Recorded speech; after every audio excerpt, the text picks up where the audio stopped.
Encoding categorical and survey variables for market research analytics. Learn why survey and customer data often require encoding for analysis. Understand why proper encoding drives valid business insights. Explore how encoded variables improve segmentation and modeling. Practice with real datasets, customer satisfaction, NPS, and more. By the end, you will be able to turn raw survey responses into actionable metrics. Running the cell now. We import pandas for working with data tables in Python. NumPy gives us numerical tools and random reproducibility. OpenML helps us access public, real-world datasets for customer analytics. Warnings can distract from clear output, so we import the warnings library. We suppress non-critical warnings during this lesson to keep things clean.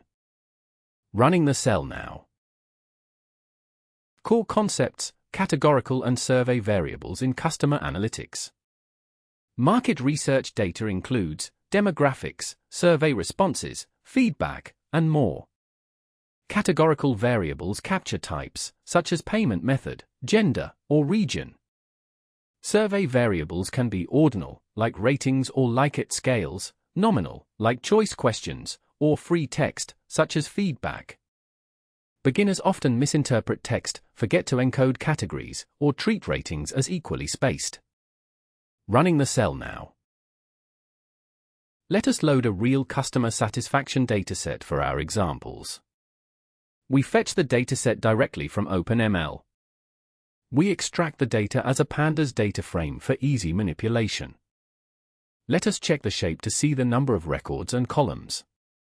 Preview the first few customers to understand what the raw data looks like. Running the cell now. The output shows that the dataset contains 7,043 customer records with 20 columns, including demographic info like gender and senior citizen, service usage details, and survey-related variables such as payment method and contract type. Notice how these categorical variables capture customer types and behaviors essential for segmentation and churn analysis, highlighting the importance of correctly identifying and handling different data types in market research. This setup prepares learners to explore how survey and categorical variables influence customer satisfaction insights.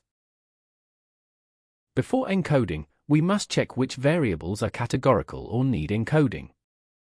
We print the data types to get a quick sense of which columns are categorical, numeric, or object, which usually means text.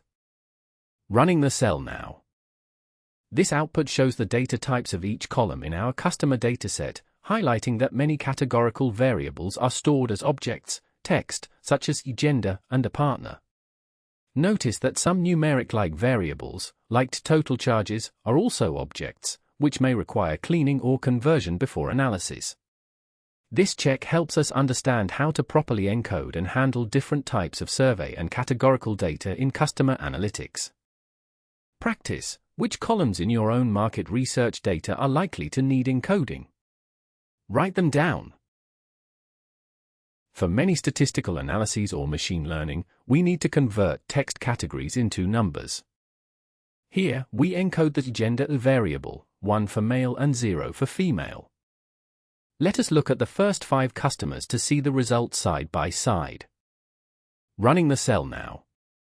Here we see the encoding of the binary categorical variable gender into numeric values, with a male mapped to 1 and a female to 0.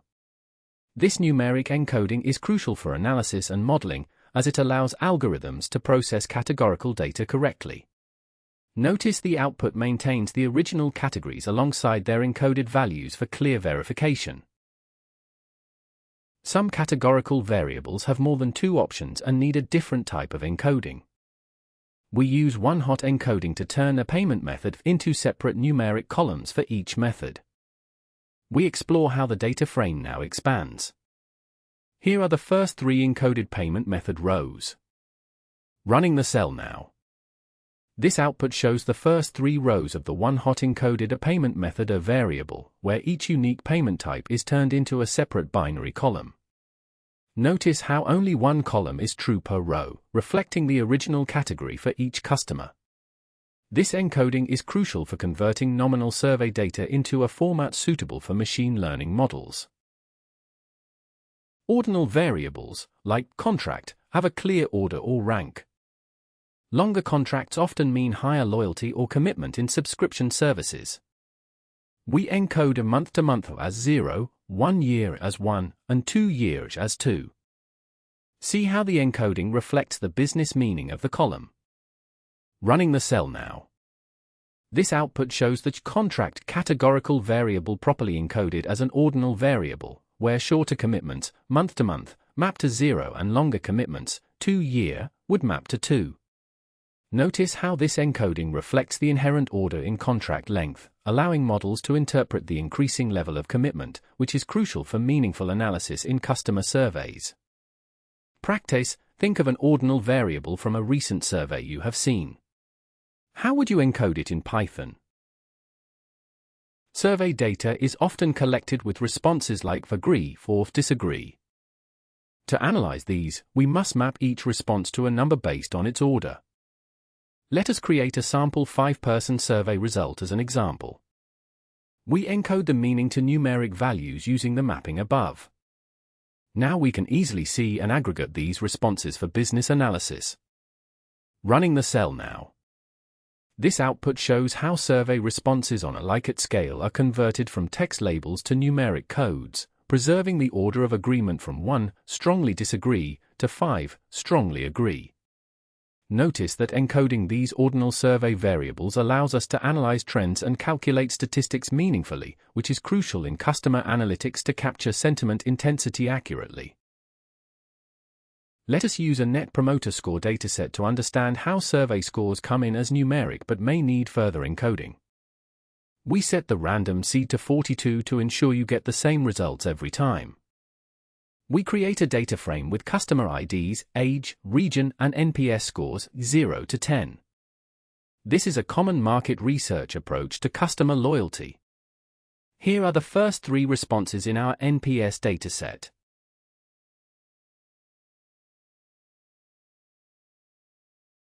Running the cell now. This output shows the first 3 rows of a synthetic NPS dataset, including customer IDs, ages, regions, and their NPS scores ranging from 0 to 10. Notice the categorical variable region with 4 distinct categories, and the survey variable NPS_score, which is ordinal but recorded as a numeric score. This setup helps illustrate how market research data combines demographics with ordinal survey responses for customer analytics. For insights, businesses want to know the type of customer, not just their raw score. We define a custom function to group scores into categories: detractor, passive, or promoter. Scores 0 to 6 are detractors, 7 to 8 are passives, 9 to 10 are promoters. We apply this to every customer in our NPS dataset. Now we have a new column showing each customer's NPS group, ready for analytics.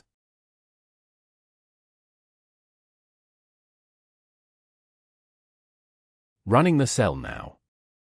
Here, the numeric NPS scores are converted into meaningful categories: detractor, passive, or promoter, capturing customer sentiment groups rather than just raw numbers. Notice how scores 0 to 6 map to detractors, 7 and 8 to passives, and 9 or 10 to promoters, which helps us analyze customer loyalty more effectively than using the original scores alone. This step is crucial for properly encoding survey variables to reveal actionable insights in customer analytics. Sometimes we want to quantify the relationship or trend. By encoding the NPS type ordinally, 0, 1, 2, we allow correlation or predictive analysis. We map detractor to 0, passive to 1, promoter to 2. This numeric encoding lets us aggregate or model NPS segments. Running the cell now. This output shows how the NPS_type categorical survey variable is ordinal encoded to numerical values reflecting customer sentiment levels, detractor as 0, passive as 1, and promoter as 2. Notice how this encoding preserves the rank order, which is essential for meaningful correlation analysis with other variables. This step bridges raw survey text responses into a format suitable for quantitative analysis in customer analytics. Geographic segmentation is key for many marketing actions. One-hot encoding lets us use regions directly in analytics without creating biases toward any particular group. We make new columns for each region using get_dummies. Now the dataset reflects regional presence for each customer. Running the cell now. Here we see the one-hot encoding of the categorical region variable, transforming each region into a separate binary column. Notice how each row has exactly one true value indicating the customer's region, allowing algorithms to process categories numerically without implying any order. This step is crucial for correctly incorporating nominal survey variables into analysis and models. Try it yourself. How would you encode a multi-choice question with more than 4 answers? Survey data often comes with missing answers, which can affect your insight validity. We count missing values in each column to quickly identify problem areas. Check which columns have gaps that need cleaning or imputation. Running the cell now.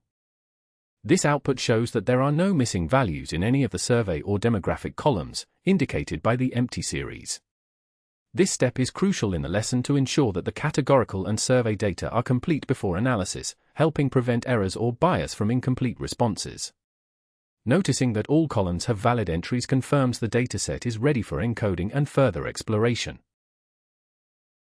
Sometimes columns you expect to be numeric are actually stored as text. Here we attempt conversion, but if it fails, we print the error and debug by checking unique values. Error messages help us spot values that cannot be directly encoded.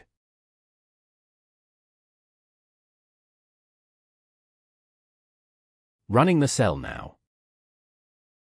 Another common mistake, encoding ordinal answers in the wrong direction. Here, we show an example of a reversed Likert mapping. This mistake would make strongly agree the lowest, which is not the intent. A quick print exposes the problem. Always align your encoding order with the business meaning of the answers. Running the cell now. This output shows how an incorrect mapping of Likert scale responses can flip their true order, with strongly agreed mistakenly given the lowest value instead of the highest. Notice the encoded numbers do not reflect the intended positive to negative sentiment trend, which is critical for accurate survey analysis. The code highlights the need to carefully encode ordinal survey variables to preserve their meaning in customer analytics. Good analysts always check their work. Here is how you can count occurrences before encoding to ensure encoding is complete. Then, we check the new columns to see that all records are counted and categories preserved. Validation at every step pays off when creating actionable insights. Running the cell now. This output highlights the distribution of the payment method categorical variable before and after one-hot encoding. Notice how the counts remain consistent, confirming that each category was correctly transformed into separate binary columns without losing any data. This check is crucial to ensure accurate encoding and prevent errors in downstream customer analytics. Cross-tabulation is widely used to identify patterns across segments. We compare NPS categories by customer region to find where we have more promoters or detractors.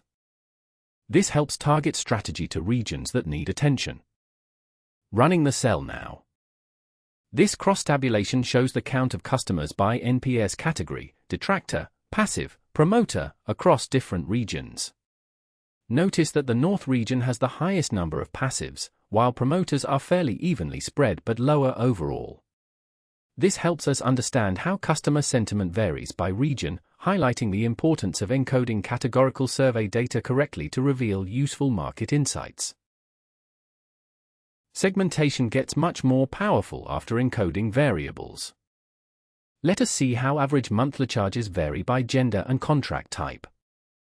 We use encoded columns for grouping and find business implications, e.g. women on longer contracts spend more. Running the cell now. This output shows the average monthly charges segmented by encoded gender and contract types, highlighting how grouping by multiple categorical variables can reveal nuanced patterns. Notice the differences in mean charges across contract types within each gender group, illustrating the value of encoding and combining categories to better understand customer behavior. This approach helps in identifying target segments for tailored marketing or service adjustments. Want more advanced walkthroughs? Search YouTube for the market research Python examples for deeper dives.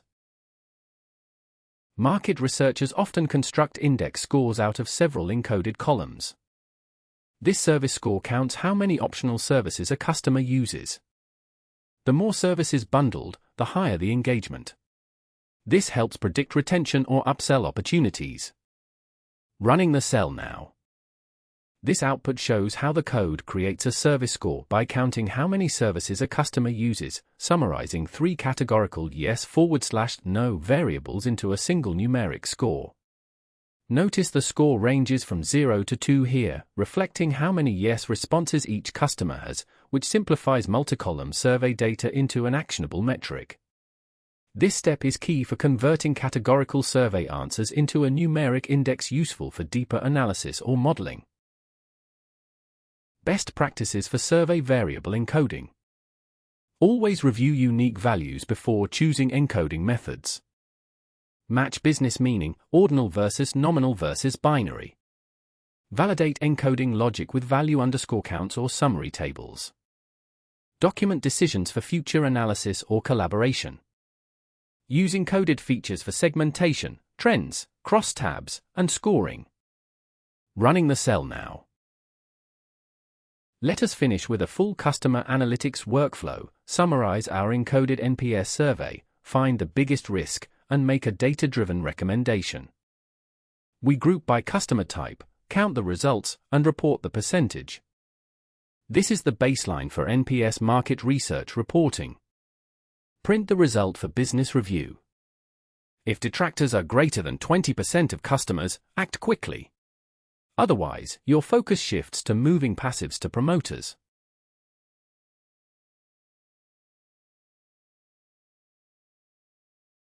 Running the cell now. The output table summarizes the survey responses by NPS category, showing that detractors make up a majority at 64.6%, followed by passives and promoters. This confirms our encoding and grouping logic correctly reflects the business meaning of each segment and highlights a critical trend, high detractor share, prompting the recommended urgent action. This step validates our approach to encoding and ensures insights directly guide customer-focused decisions. You just ran a full cycle: load, encode, analyze, generate insight. Well done!